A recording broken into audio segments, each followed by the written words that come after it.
श्री कृष्णाय वासुदेवाय हरे परमात्मने प्रणत क्लेश नाशाय गोविंदाय नमो नमः।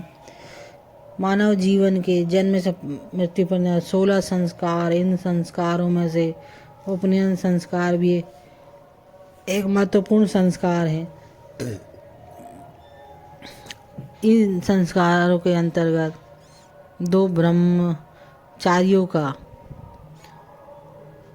व्याख्यान है जिसे हम आपसे साझा करते हैं। 2 ब्रह्मचारी के उपनयन संस्कार। संस्कारो ही नाम संस्कारस्य गुणाधानेन वा स्याद् दोषापनयेन वा। जगत गुरु भगवान आदि श्री शंकराचार्य जी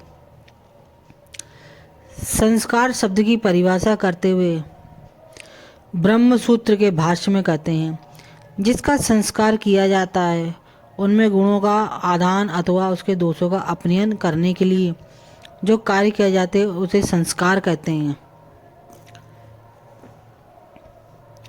यह मानव शरीर त्रिधा विभक्त माना गया है, स्थूल, सूक्ष्म एवं कारण। इन तीनों शरीरों का आपस में घनिष्ठ संबंध है। ये तीनों शरीर प्रतिक्षण एक दूसरे को प्रभावित करते रहते हैं। इनमें भी स्थूल शरीर एवं सूक्ष्म शरीर का प्रभाव एक दूसरे पर अत्यंत स्पष्ट है। स्थूल शरीर से होने वाले कर्मों का जो प्रभाव सूक्ष्म शरीर पर पड़ता है उसे संस्कार कहते हैं। हमारे स्थूल शरीर से दीर्घ काल तक होने वाले किसी कर्म के द्वारा सूक्ष्म शरीर में संस्कार दृढ़ बनता है।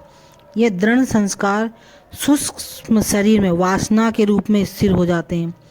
वासना की तृप्ति इंद्रिय भोगों से होती है, अतः वासना मन को इंद्रिय सुखों भोगों के लिए संकल्प के रूप में उत्प्रेरित करती है तथा मन इंद्रियों में इंद्रिय सुखों भोग अर्थात विषय संसर्ग के प्रत्यर्थ शोभ उत्पन्न करता है।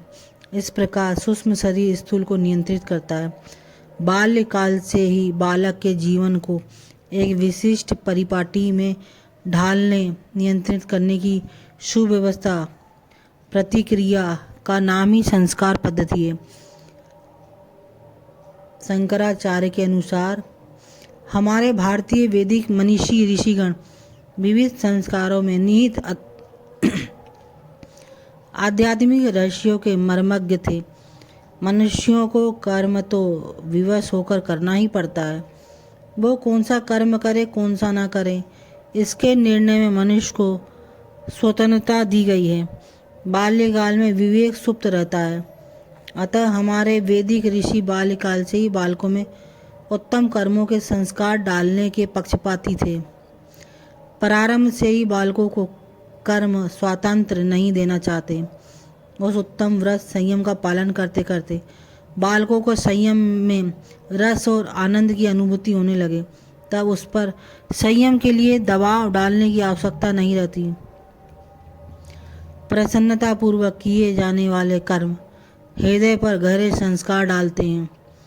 भगवती श्रुति में संयम की महिमा का वर्णन करते हुए कहा गया है, व्रतेन दीक्षा मां प्राप्नोति दीक्षया प्रोति दक्षिणाम दक्षिणया प्रोति श्रद्धाम श्रद्धया सत्यमाप्यते।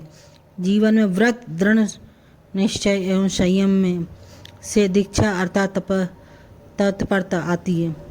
तत्परता से दक्षिणा निपुणता प्राप्त होती है। निपुण्य से श्रद्धा अर्थात आस्था प्राप्त होती है तथा आस्था से सत्य अर्थात मानव जीवन के चरम लक्ष्य सत्य स्वरूप परमात्मा की उपलब्धि होती है। अतः बाल्य जीवन से ही संयम पालन कराने की महती आवश्यकता है। इति श्री शंकराचार्य उपान्याय के समाप्त। हरे कृष्ण।